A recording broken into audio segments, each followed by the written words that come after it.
முக்கிய செய்திகள். அணுமின் நிலைய எதிர்ப்பு போராட்டம் நடத்துவோரின் கோரிக்கை மனுக்கள் மத்திய மாநில அரசுகளுக்கு கேப்டன் விஜயகாந்த் அனுப்பி வைத்தார்.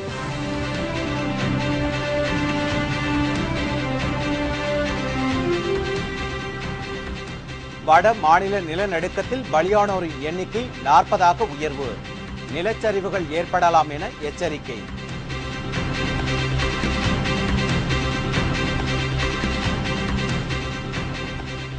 உள்ளாட்சி தேர்தல் தேதி அறிவிப்பது குறித்து தேர்தல் ஆணையம் நாளை முக்கிய ஆலோசனை. வாக்காளர் இறுதிப் பட்டியல் நாளை வெளியீடு.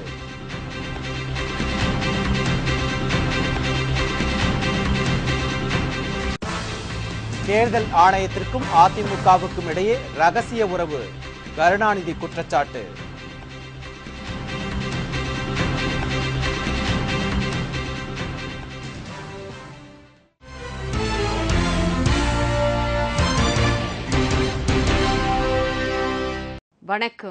வணக்கம். கூடங்குளம் அணுமின் நிலையத்தை மூட வலியுறுத்தி கன்னியாகுமரி மற்றும் தூத்துக்குடியில் ஆயிரக்கணக்கான மீனவர்கள் இன்று 2வது நாளாக காலவரையற்ற உண்ணாவிரத போராட்டத்தில் ஈடுபட்டுள்ளனர். கூடங்குளம் அணுமின் நிலையத்திற்காக போராடும் இடிந்தகரை மக்களின் போராட்டத்திற்கு ஆதரவு வலுத்து வருகிறது. தூத்துக்குடி, கன்னியாகுமரி, பாளையங்கோட்டை உள்ளிட்ட பகுதி மக்களும் போராட்ட களத்தில் குதித்துள்ளனர். கன்னியாகுமரி மாவட்ட மீனவர்கள் மீன்பிடிக்க கடலுக்கு செல்லவில்லை. மாவட்டம் முழுவதும் கடைகள் அடைக்கப்பட்டன. இதனால் அங்கு பதற்றம் நிலை ஏற்பட்டுள்ளதால் ஏராளமான போலீசார் குவிக்கப்பட்டுள்ளனர். இதேபோல தூத்துக்குடி மாவட்டத்தில் மீனவர்கள் கடலுக்கு செல்லாமல் வேலை நிறுத்த போராட்டத்தில் ஈடுபட்டுள்ளனர். திருநெல்வேலி மாவட்டத்தில் உள்ள இடிந்தகரையில 127 பேர் தொடர் உண்ணாவிரத போராட்டம் இன்னைக்கு 9வது நாள் இருக்காங்க.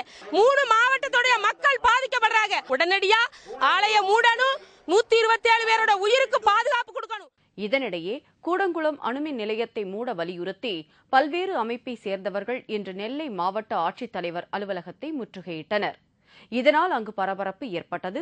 பின்னர் முற்றுகை போராட்டத்தில் ஈடுபட்டவர்கள் தங்களது கோரிக்கை மனுக்களை மாவட்ட ஆட்சித் தலைவர்களிடம் வழங்கினார்கள். கடந்த 11ஆம் தேதியிலிருந்து இன்று வரைக்கும் 9 நாட்களாக இந்த அணு உலையை மூடக்கோரி அந்த பகுதியில் உள்ள மீனவ மக்கள், மற்ற விவசாயிகள் மற்றும் பலதரப்பட்ட மக்கள் இணைந்து போராட்டம் நடத்தி கொண்டு வருகிறோம். 127 பேர் சாகும் வரை உண்ணாவிரதம் மேற்கொண்டிருக்கிறார்கள். அவர்களில் பாதிக்கும் மேற்பட்டோரின் நிலை மிகவும் மோசமடைந்துள்ளது. நிலநடுக்கத்தால் சிக்கிம் மாநிலம் சீர்குலைந்துள்ளது. சிக்கிமை மையமாக கொண்டு வட மாநிலங்களில் நேற்று ஏற்பட்ட நிலநடுக்கத்தில் பலியானவர்களின் எண்ணிக்கை 40 உயர்ந்துள்ளது. நாட்டின் வடகிழக்கு மாநிலமான சிக்கிமையும் நேபாள எல்லையையும் மையமாக கொண்டு நேற்று மாலை சுமார் 6 மணி அளவில் சக்தி வாய்ந்த நிலநடுக்கம் ஏற்பட்டது. ரிக்டர் அளவுகோலில் 6.8 பதிவான இந்த நிலநடுக்கத்தை தொடர்ந்து 3 முறை பின் அதிர்வுகள் ஏற்பட்டன.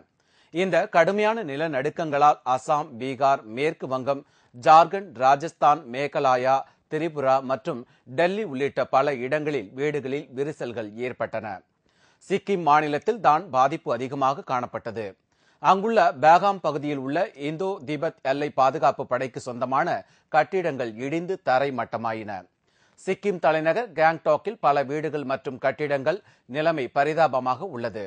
சிக்கிம் மாநிலமே பெரிதும் பாதிக்கப்பட்டுள்ளது.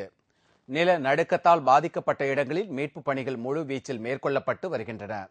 நிலநடுக்கத்தால் மலைப்பகுதிகளில் நிலச்சரிவுகள் ஏற்படலாம் என்று எச்சரிக்கப்பட்டுள்ளதால் மக்கள் பாதுகாப்பான இடங்களுக்கு அப்புறப்படுத்தப்பட்டு வருகின்றனர். நிவாரணப் பணிகளில் 5000 ராணுவ வீரர்கள் ஈடுபட்டுள்ளனர். காயம் அடைந்துள்ள 100க்கும் மேற்பட்டவர்களுக்கு பல்வேறு மருத்துவமனைகளில் தீவிர சிகிச்சை அளிக்கப்பட்டு வருகிறது. मोनेस्ट्री में आई थिंक आप लोगों का ये 100 में 70% ऐसे डैमेज हो गया. मेन डैमेज तो बिल्डिंग का पूरा हिस्सा, जैसे ये फाउंडेशन, जैसे ये पिलर से लेकर सब जितना भी है ना, ये मेजर डैमेज हो गया. உள்ளாட்சி தேர்தல் தேதியை அறிவிப்பது தொடர்பாக மாநில தேர்தல் ஆணையர் நாளை அரசு உயர் அதிகாரிகளுடன் முக்கிய ஆலோசனை நடத்துகிறார். தமிழகத்தில் உள்ளாட்சி அமைப்புகளுக்கான பதவிக்காலம் அடுத்த மாதம் 24ஆம் தேதியோடு முடிவடைகிறது. இதனால் உள்ளாட்சி தேர்தல் அக்டோபர் 19 அல்லது 20ஆம் தேதி அன்று நடைபெறலாம் என்று கருதப்படுகிறது. உள்ளாட்சி தேர்தல் தேதி இன்று அறிவிக்கப்படும் என்று எதிர்பார்க்கப்பட்டது. ஆனால் சென்னை மாநகராட்சி வார்டுகளின் மறுவரையறையை எதிர்த்து சென்னை உயர்நீதிமன்றத்திலும், திருச்சி மாநகராட்சி வார்டுகளின் மறுவரையறையை எதிர்த்து மதுரை உயர்நீதிமன்றத்திலும் வழக்கு தொடரப்பட்டுள்ளதால் தேர்தல் தேதி இன்று அறிவிக்கப்படவில்லை. இந்த நிலையில் மாநில தேர்தல் ஆணையர் சோ ஐயர் நாளை சென்னையில் தேர்தல் பணிகள் குறித்து ஊரக வளர்ச்சித்துறை ஆணையர், நகராட்சி நிர்வாகத்துறை ஆணையர், பேரூராட்சித்துறை இயக்குநர், சென்னை மாநகராட்சி ஆணையர் ஆகியோருடன் முக்கிய ஆலோசனை நடத்த உள்ளார். இந்த கூட்டத்திற்கு பிறகு உள்ளாட்சி தேர்தல் தேதி எப்போது என்பது தெரியவரும். இதனிடையே உள்ளாட்சி தேர்தலை முன்னிட்டு தமிழகத்தில் சில மாவட்டங்களில் இன்று புகைப்படத்துடன் கூடிய இறுதி வாக்காளர் பட்டியல் வெளியிடப்பட்டது. சென்னை உட்பட மற்ற மாவட்டங்களில் நாளை வெளியிடப்படும் என்று எதிர்பார்க்கப்படுகிறது. ஒவ்வொரு வார்டு வாரியாகவும் கதவு இலக்க எண்ணுடன் இறுதி வாக்காளர் பட்டியல் தயாரிக்கப்பட்டுள்ளதாக அதிகாரிகள் தெரிவித்துள்ளனர். இறுதி வாக்காளர் பட்டியலில் பெயர் இல்லாதவர்கள் அதற்கான படிவத்தை பூர்த்தி செய்து சம்பந்தப்பட்ட அதிகாரிகளிடம் வழங்கினால் பெயர்களை சேர்க்க வாய்ப்பு ஏற்படும். உள்ளாட்சி தேர்தலுக்கான வேட்பு மனு தாக்கல் செய்வதற்கான கடைசி நாள் வரை இந்த திருத்தங்கள் மேற்கொள்ளப்படும். உள்ளாட்சி தேர்தலுக்கு புகைப்படத்துடன் கூடிய வாக்காளர் பட்டியல் மற்றும் மின்னணு வாக்குப்பதிவு இயந்திரங்கள் பயன்படுத்தப்படுவது நாட்டில் இதுவே முதன்முறையாகும். தேர்தல் ஆணையத்திற்கும் அதிமுகவிற்கும் இடையே ரகசிய உறவு இருப்பதாக திமுக தலைவர் கருணாநிதி குற்றம் சாட்டியுள்ளார். சென்னை அண்ணா அறிவாலயத்தில் இன்று பிற்பகல் செய்தியாளர்களிடம் பேசிய அவர், உள்ளாட்சி தேர்தல் தேதி குறித்து அதிகாரப்பூர்வ அறிவிப்பு இன்னும் வரவில்லை என்றும், தேர்தல் ஆணையத்திற்கும் அதிமுகவிற்கும் இடையே இருக்கும் ரகசிய உறவு காரணமாகவே அதிமுக வேட்பாளர்களை அறிவித்து விட்டதாகவும் குற்றம் சாட்டினார். ஆளுங்கட்சி தேர்தல் கமிஷனுடைய வச்சிருக்கிற ரகசிய உறவின் காரணமாக அவங்க அறிவிச்சிட்ருக்காங்க. எந்தெந்த இடம் இடஒதுக்கீடு உள்ள இடம், எந்தெந்த இடம் தாழ்த்தப்பட்டவர்களுக்கு, எந்தெந்த இடம் தாய்மார்களுக்கு, எந்தெந்த இடம் ஆண்டுங்களுக்கு மாத்திரம் பொது இடம் அப்படின்னு இன்னும் சொல்லவே இல்லை. எல்லாம் ரகசியமாக வைக்கப்பட்டிருக்கு. திருச்சி இடைத்தேர்தலில் திமுக சார்பில் போட்டியிடும் வேட்பாளர் குறித்து விரைவில் அறிவிக்கப்படும் என்றும் கருணாநிதி தெரிவித்தார். மத நல்லிணக்கம் மற்றும் அமைதியை வலியுறுத்தி குஜராத் முதல்வர் மேற்கொண்ட 3 நாள் உண்ணாவிரத போராட்டம் இன்று மாலை நிறைவடைந்தது. என்றாலும் மோடியின் உண்ணாவிரதத்திற்கு ஆதரவும் எதிர்ப்பும் கிளம்பியுள்ளன. அகமதாபாத் நகரில் உள்ள குஜராத் பல்கலைக்கழக பட்டமளிப்பு விழா மண்டபத்தில் நேற்று முன்தினம் நரேந்திர மோடி தனது உண்ணாவிரதத்தை தொடங்கினார். அத்வானி உள்ளிட்ட பாஜக தலைவர்கள் அகமதாபாத்திற்கு சென்று ஆதரவு தெரிவித்து பேசினார்கள். மாநிலம் முழுவதிலும் இருந்து ஏராளமான மக்கள் வந்து மோடியை சந்தித்து ஆதரவு தெரிவித்தனர்.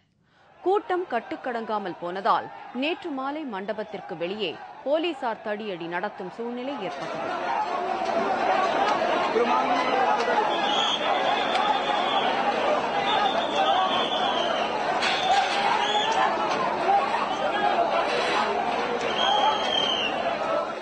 நரேந்திர மோடியின் உண்ணாவிரதத்திற்கு ஆதரவு பெருகினாலும் பாஜக கூட்டணியில் இடம்பெற்றுள்ள சில கட்சிகள் எதிர்ப்பு தெரிவித்துள்ளன. கூட்டணி கட்சியான ஐக்கிய ஜனதா தளம் சார்பில் யாருமே இதில் கலந்து கொள்ளவில்லை. உண்ணாவிரதம் இருப்பது மோடியின் தனிப்பட்ட முடிவு என்றும், இதில் தாங்கள் ஆர்வம் காட்டவில்லை என்றும் அந்த கட்சியின் தலைவர் சரத் யாதவ் தெரிவித்தார். இதேபோல பீகார் முதலமைச்சர் நிதிஷ்குமாரும் மோடியின் உண்ணாவிரதத்திற்கு கருத்து எதையும் தெரிவிக்கவில்லை.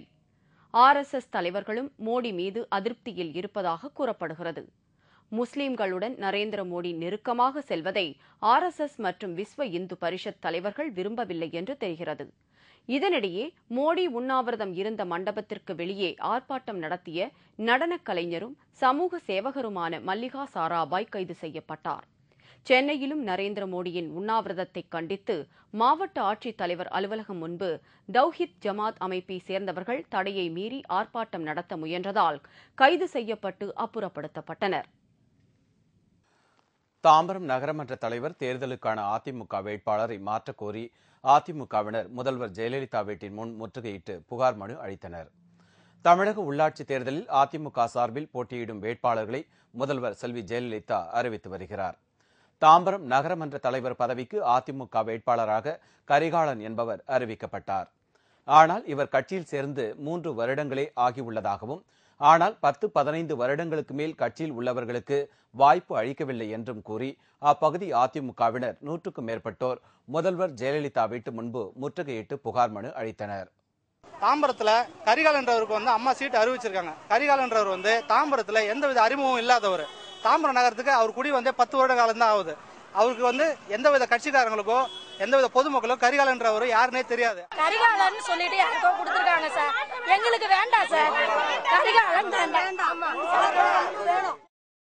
பெட்ரோல் விலை உயர்வை கண்டித்து இன்று கேரளாவில் எதிர்க்கட்சிகள் சார்பில் முழு அடைப்பு போராட்டம் நடத்தப்பட்டது. இதனால் போக்குவரத்து அடியோடு நிறுத்தப்பட்டது. அண்மையில் எண்ணெய் நிறுவனங்கள் பெட்ரோலின் விலையை உயர்த்தியதை கண்டித்து நாடு முழுவதும் பலத்த எதிர்ப்பு கிளம்பியது. இந்நிலையில் இந்த விலை உயர்வை கண்டித்து கேரளாவில் எதிர்க்கட்சிகள் சார்பில் இன்று மாநிலம் தழுவிய போராட்டம் நடைபெற்றது.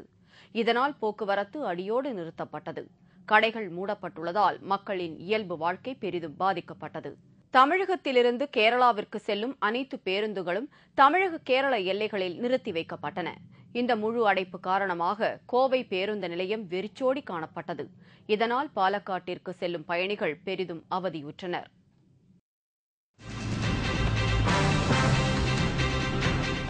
காவிரி ஆற்றில் மணல் கொள்ளையடித்ததாக புகார்.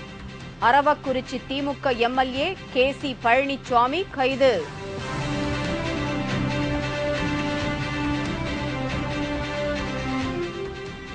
ஓடும் ரயிலில் மூதாட்டியிடம் தங்க சங்கிலி பறித்த 3 பெண்கள் கைது. பொதுமக்கள் பிடித்து போலீசிடம் ஒப்படைத்தனர். மற்றும் பல செய்திகள் விளம்பர இடைவேளைக்கு பிறகு.